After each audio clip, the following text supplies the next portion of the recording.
So we got a jig on. One thing about brook trout, and that's what we're fishing for mostly, they're really aggressive. And they're attacking this jig. I'm just not setting the hook. So as you can see, I'm watching my line.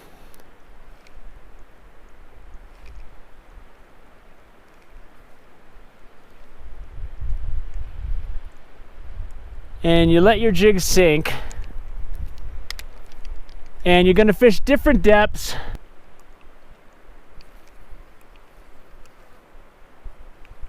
There we go. There's a little brook trout.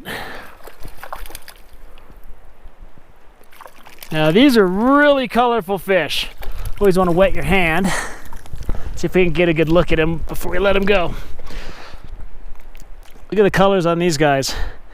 Brook trout are usually small, but look at the colors on him. That's beautiful. I think they should be spawning soon.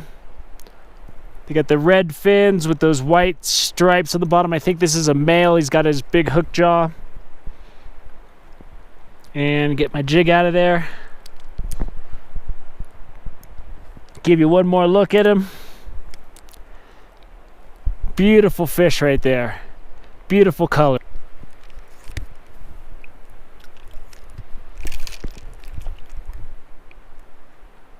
See, they got a guy right down there that looks pretty lively. There he goes. He went right after that. I did that little pitch cast that I demonstrate to get him. And we'll get him up here. Come on, son. So the jig was a little too easy for me. I was just getting too many bites. So I'm going with a weighted nymph. It's very small, little guy with the green. See if they have a liking for that. I'm going with the 4-pound test. Basic loop at the end of my line and about a 7-foot leader, and I could probably get away with less than that, but we'll see what we can do here. There we go. See if there's anything cruising right along here.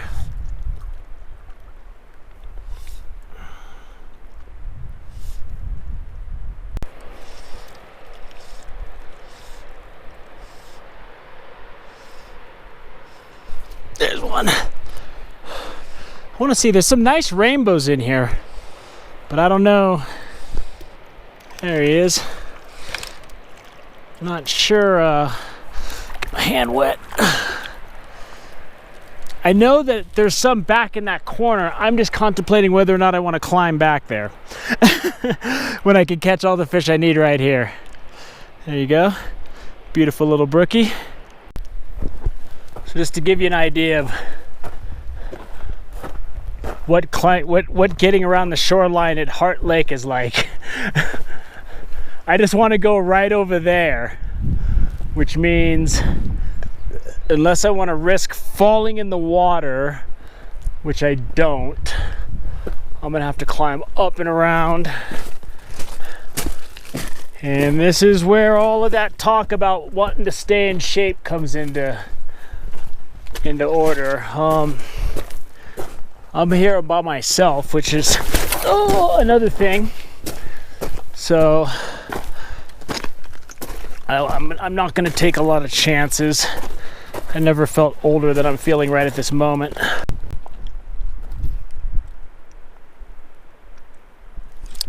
There's one.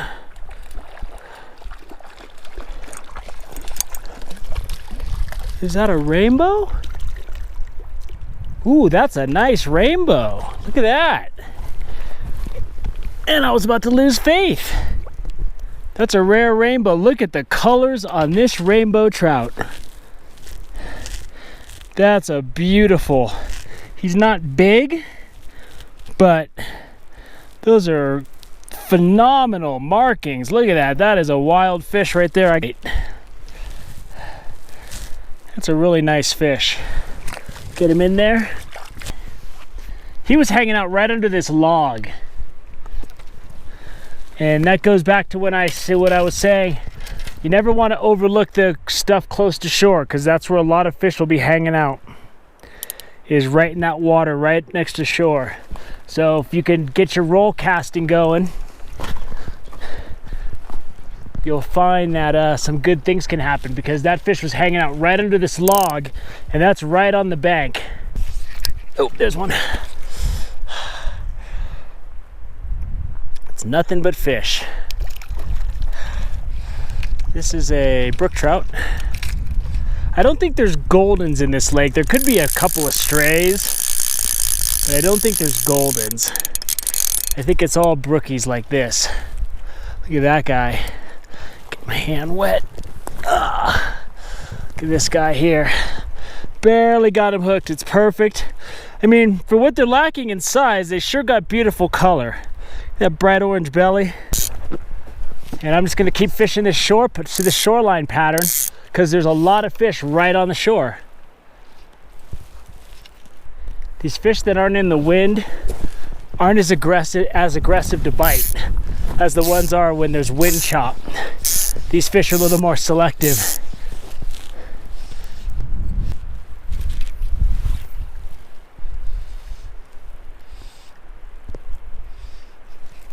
There's one. Oh, he came off. Good. At this point, if I can avoid touching these things, that's almost better. Oh, there's one. These guys are hitting now. Oh, yeah.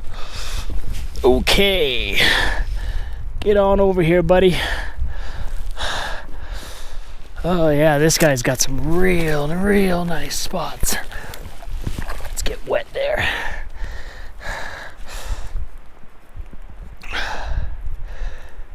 Brook trout are actually a char. They're not a trout, true trout. They're in there with grayling and lake trout. There we go. Nice little guy. I mean, I don't know how many more of these I'm gonna even bother with.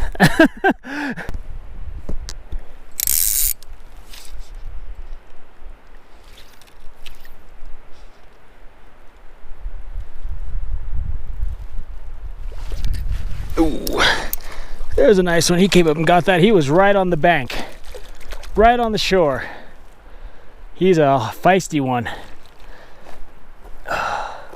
Oh, this guy's got some real nice colors going. Get that hand wet. Get him up here so we can take a good look at this one.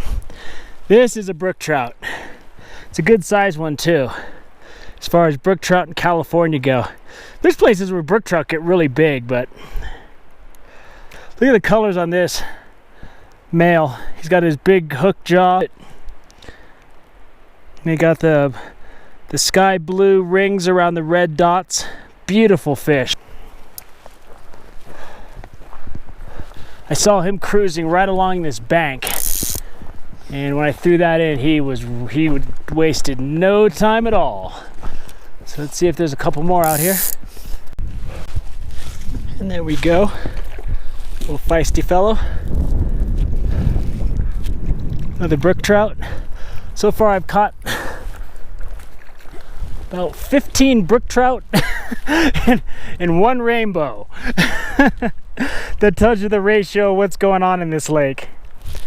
There's a lot of food. The fish seem to be feeding on something that's a little smaller than what I'm offering, but you know, there's still enough of them willing to hit it where I don't really care to try to match whatever they're eating. So in this deep water, sometimes you can sit and let your nymph sink until your leader's done. You know, sometimes I'll allow my nymph just to sink way down there, especially when the fishing's slow, because the fish on the surface here are feeding on something really small, something so small I can barely see it. So I'm gonna, yeah, you can do these casts where you let your nymph sink and get way down there, and you'll find that sometimes that'll do it, because this water's really deep. So if I throw it out there and just let it go for a while, Ooh. He was interested. And then I just stacked my line right on top of it. So I'm gonna let that sink down there, and let's see if I can get him to take it again. Usually when the fish bite once, that's all you're gonna get. If you don't set the hook that first time, they're not coming back. They're hip to your scheme. So right now, my nymph is just sinking way down there, and I'm just letting it go deep. So you just, trout fishing's all about adjustments. I'll say it 1,000 times. And you just wanna get it out there, and you want to try different things. Sometimes let it go really deep. Sometimes fish right away, strip right away if the fish are really aggressive. I don't have the luxury of that choppy wind. That choppy wind really does wonders for being able to mask your presentation, and the fish are usually a little bit more aggressive in biting. So there it is. I just explained how to let your nymph sink, and I didn't get anything. You know when you don't get anything on 3 casts, you know you're getting spoiled. I'm all upset. Oh shucks, I'm going home. But let that nymph sink it down.